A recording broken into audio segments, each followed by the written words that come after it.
আসসালামু আলাইকুম বন্ধুরা, দেখো 10 দিনের ছুটিতে বাড়িতে গেলাম আর এসে দেখি কিচেনের কি হাল। সবগুলো একদম নোংরা হয়ে আছে। তাই আজকে পরিষ্কার অভিযানে নামলাম। তোমরা কিন্তু আমার সাথে থাকবে, আমার পাশে থাকবে। আসলে আমার কিচেনটা খুবই ছোট, কিন্তু তবুও নোংরা হলে ভীষণ ভালো লাগে না। খুবই নোংরা লাগতেছে, তাই আমি ধীরে ধীরে, অনেক কষ্ট হয়েছে আমার পরিষ্কার করতে। আমি ধীরে ধীরে পরিষ্কার করে নিলাম। দেখো বন্ধুরা, তোমরা হয়তো হাসবে, আমি বাস্কেটে প্লেট বাটি হাঁড়ি পাতিল এগুলো রাখতেছি। আসলে আমার কিচেন তো ছোট, তাই প্লেট বাটির র্যাক রাখা যায় না। সেজন্য আমি আর প্লেট বাটির র্যাক আনিনি। এই দুইটা বাস্কেটে আমি প্লেট বাটি এবং হাঁড়ি পাতিল গুলা রাখি। দেখো এগুলা কিভাবে সাজিয়ে রাখতেছি, তোমাদের কেমন লাগতেছে বলো। কারো মনে কোনো প্রশ্ন জাগলে কমেন্টের মাধ্যমে অবশ্যই আমাকে জানাবে। আমার সাথেই থাকবে তোমরা। এত কষ্ট করে ভিডিও তৈরি করি, কিন্তু অথচ তোমরা দেখো কিন্তু একটা লাইক করো না, একটা কমেন্ট করো না। তাতে কি কষ্ট হয় তোমাদের বলো তো? জাস্ট নিজেদের কাজগুলো কিভাবে করি, দুষ্টু মিষ্টি কিছু সময়, সুখ দুঃখের কিছু কথা তোমাদের সাথে শেয়ার করি। তাহলে তোমরা একটা লাইক, একটা কমেন্ট দিলে অসুবিধাটা কোথায় তোমাদের? তোমাদের তো কষ্ট হয় না এতে? তোমরা কি আমার ভিডিওটা ধাক্কা দিয়ে সরিয়ে দিতেছো? যতবার সরিয়ে দিব আমি বারবার ফিরে আসবো।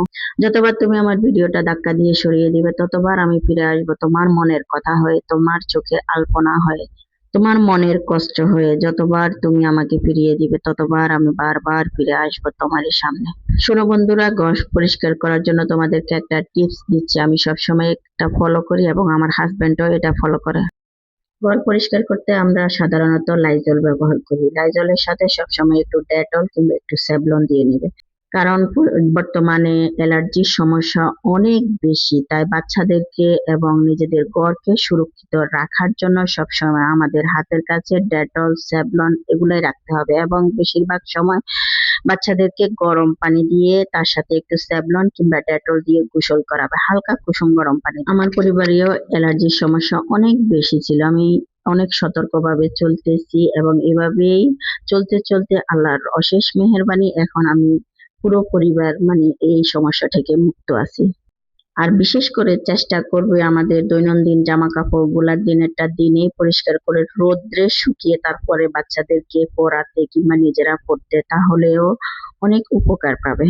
আর বাচ্চাদেরকে এই জাতীয় অ্যালার্জির অ্যান্টিবায়োটিক ঔষধ একটু কম খাওয়ানোর চেষ্টা করবে পরিষ্কার পরিচ্ছন্ন, যেভাবে বাচ্চাদেরকে সুরক্ষিত রাখা যায়।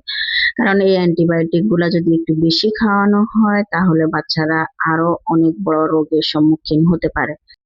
তাই আমরা বাবা মারা অনেক সতর্ক থাকতে হবে বাচ্চাদেরকে নিয়ে।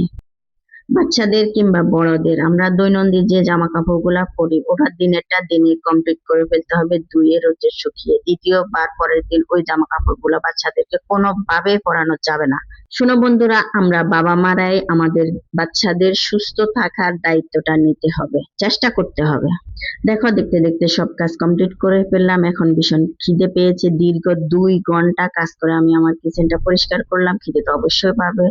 তাই আমার ছোট ছেলে এবং মেয়ে এভাবে আম খায়, তাই ওরাও খাবে, আমিও খাবো। তাই আমগুলো এভাবে কেটে নিচ্ছি। তোমাদের কাছে কেমন লেগেছে বলো।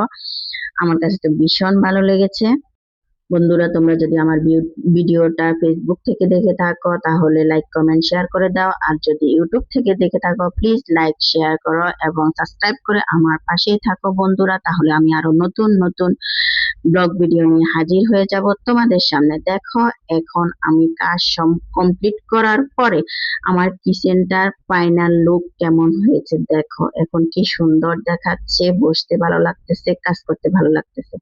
ওই যে টাইলস যে কালো দাগগুলো দেখেছো, ওগুলো অনেক আগের দাগ, এগুলো উঠতেছে না। আমি যতই চেষ্টা করেছি উঠাতে পারিনি।